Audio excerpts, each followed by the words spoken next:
Hello guys, how are you all today? You are very welcome back to Autism with me. If you're new to the channel, you are very welcome.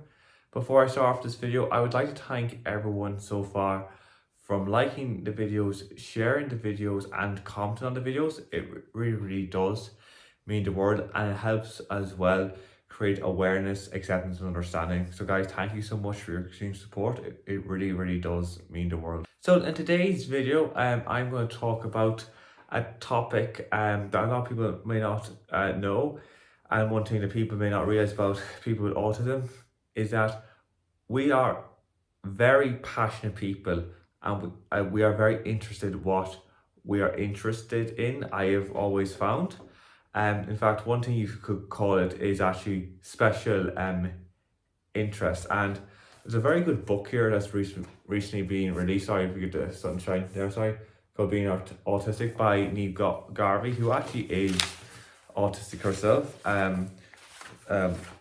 So she has a very good book. She's written a few books actually that I'd recommend people read. And she actually has a new one coming out recently as well. So I'd recommend that you have a look at that one as well. One line, for example, for the book, I'll quote here: "A special interest is something we absolutely love to do or something that we love to learn about. It might be our special interest for only a few days, a few weeks, a few months, a few years, or our whole life." So I wanted to just mention that as well. And the thing as well is that I think there's misinformation that autistic people don't want to connect or won't be able to find people with similar interests to them, which I think is totally inaccurate. I think, and if you sit down with autistic people and you find out what they're interested in, you'll find that they'll be able to definitely meet people with similar interests. And there's this myth as well, I think, out there that they only have certain interests.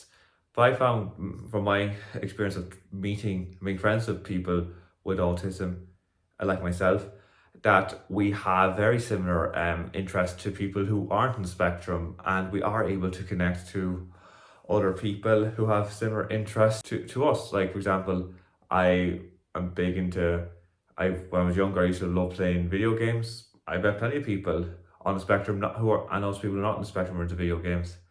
So there's just a quick example there for you guys. So I'm going to spend, in this video, I'm going to talk about two passions in my life that I love, and I've loved from a very young age, and I still love to this day. So the first topic is hurling. For anyone who doesn't know, especially people who may be watching this from outside of Ireland, hurling is one of the oldest field sports in the world. It is an Irish sport played here in Ireland. It is one of the ancient warrior games. I got into hurling from a very young age through my dad. For anyone who doesn't know, and even people who know down here as well, hurling is mainly popular in Ireland, down in Southern Ireland and Eastern Ireland, and a bit in the west of Ireland as well.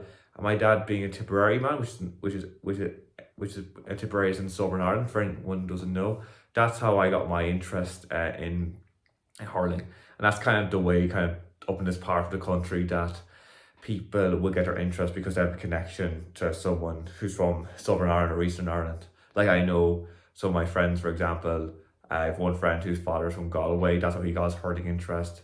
I have another friend whose father's from Kilkenny, and that's how he got his hurling interest. And I also play with people, their family from Wexford, so that's where they get their hurling interest from. So that's where I got my interest from my father, and we go to Tipperary matches. I'd follow Tipperary in hurling, and it's like a cool thing as well, because I feel like it's our little like father-son bonding session. We go every year, and it's brilliant because we end up going to places that we might necessarily go into normally. For example, I would normally go to Ennis, for example, only for the fact that to play Clare this year in the round robin in the hurling. Same with a couple of years ago, we went to Waterford. I wouldn't normally be in Waterford, only for the fact that Tipperary played them in the round robin, and we've been to many places around the country, Thurles, Limerick, Galway, even Port this year. We ended up, Tipperary plays Laois there in the game, and I would normally have been there, sorry. I wouldn't never be in Port only for the fact that Tipper playing Laois in a hurling game. So that's great as well, because it gets you out and about. It gets you to see new places. It's a good bonding session, and it's good. It also gives you something to look forward to as well. If you're ever having a down day, or ever having a down moment, or going through a bit of a rough patch, it does give you something to look forward to.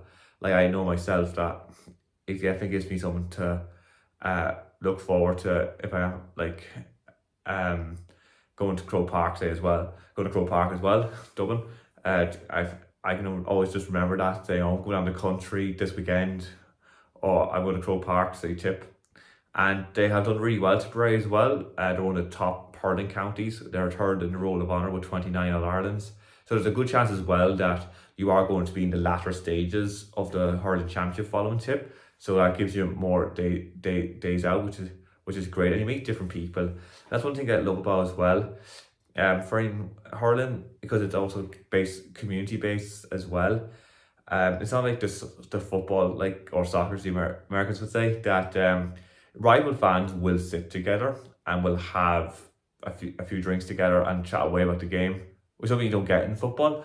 And I think it's great for that camaraderie, because you meet different people. Like, in fact, some of my best days out at Tip matches have just been meeting different people from Galway, from Kilkenny, from Cork, and just having the banter, having the cracks, we say in Ireland, and just exchanging stories, or what was your favourite hurling game ever, and that sort of way. Talk about, wasn't that some game? And I also coach hurling as well. I help out with my local club. I got involved with that because I want to give something back too, and I like the idea of coaching. I like the idea of helping people as well, and the way that I looked at it as well, like, someone took the time out to help me, so I want to do the same for the next generation. I think passing on that love of hurling, to spread the gospel to the next generation to keep it going. I also play hurling as well. I've been playing hurling since I was about 10 or 11. I was actually a late starter to hurling as well. Like, a late starter to hurling is probably someone past 6 years of age. So I was actually a late starter to the game. So I've been playing ever since, and I love it. I love, like, going coaching the game. I love playing the game. I love talking about the game. Like, it's a big part of my life. I act in a way I don't even know I'd be without it. So that's one of my passions in life. So the second passion I have in my life is drama. So drama was something that I got into from a very young age. In my local town here, I got involved in Hello and Grady drama group. They were a group here that I got involved with, and I loved it because it was something different, and you do all these exercises as well where you would feel a bit silly, but then everyone else in the room is feeling silly. So that is something that I used to love, because you won't have to worry about it. Because I said you could just let off steam, cut loose, as they say. Like, you wouldn't normally get a chance to do that. So that's what I loved about it. And I loved getting up on stage.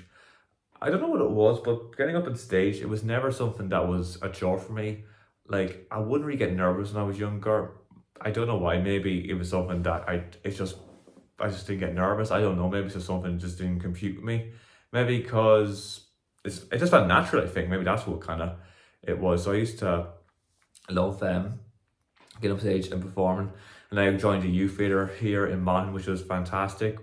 We had great plays from It Only Ever Happens in the movies, as well as Arthur Miller's The Crucible, which was a great play, and it's great to get exposed to such a great piece of text and perform a great piece of text at a young age, which was brilliant. One of my best memories of it as well, and just continue to meet different people as well.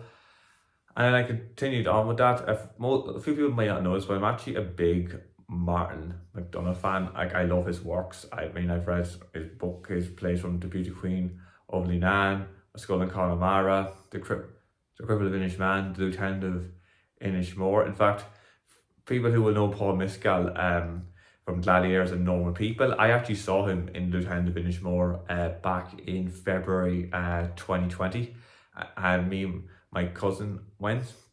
And I remember even saying to him that he's gonna be a star. I just had we just know someone's gonna be like a top tier. I just knew it. And that's one thing about Mark McDonagh plays, is that you can take anyone to them and they'll enjoy it. Like, I've taken my cousin to a good few of his plays and he loves them. Like, and because they're so easy to follow, I think they're so easy to know what's going on, because I feel like they're very relatable as well. I think Martin McDonagh uses his personal experience really well. He also has Irish connections, like his father's from Connemara and Galway, and his mother is from Eastkey in Sligo. And I also know the link as well with the West of Ireland, my mother also being from Leitrim, which is in the West of Ireland. So I definitely would know that kind of scene and what he would be referencing as well. And we also know, I feel like you know his characters as well, like in real life. You know, you probably will know someone that he's referring to as one of his characters. And the Banshees of Inisherin as well, a film that he released about 2 years ago with Brendan Gleeson and Colin Farrell. Like, I totally got what he was trying to do. I know that might be lost in a few people, but from reading his books and reading his plays, like, I knew what he was getting at. I could see exactly what he was doing, and I loved it. I love other plays like Death of a Salesman, you know, Conor McPherson's Weir. Like, I love different kind of plays as well. I've read Simon Beckett's Endgame as well. That's a very good piece as well. I just love reading different plays and seeing Mice and Men as well. It's one of the best plays I think I've read too. So I just love drama. I just love reading different kinds of text, and just seeing people using their different experiences of plays and stuff. So there's two passions of mine in life that I wanted to mention, and there's just two examples of interest that I have, and I'm sure people I'm sure plenty of other people would also have those interests too, and shows that we do have mainstream interests and we can connect. So I just wanted to talk about those two interests here. I could go on with a few other things, but I thought I'd just focus on those two things. As you know, I'd like to keep it nice and simple. So that's it for today's video. Oh, one thing I did want to just mention, just to go back to my previous video, the one for autism. For anyone who cannot make the event, there is an option to do a virtual run. So wherever you are in the world, you can do that too. And you can just post it online. I just wanted to mention that very quickly, because I actually forgot to mention that in the last video as well. So that's why I mentioned on this video here. But yeah, that's it for today's video. I hope you found that insightful, helpful, and hope you have a great day, guys. And I'll see you all soon. Thank you for watching, guys. Thank you now. Bye-bye.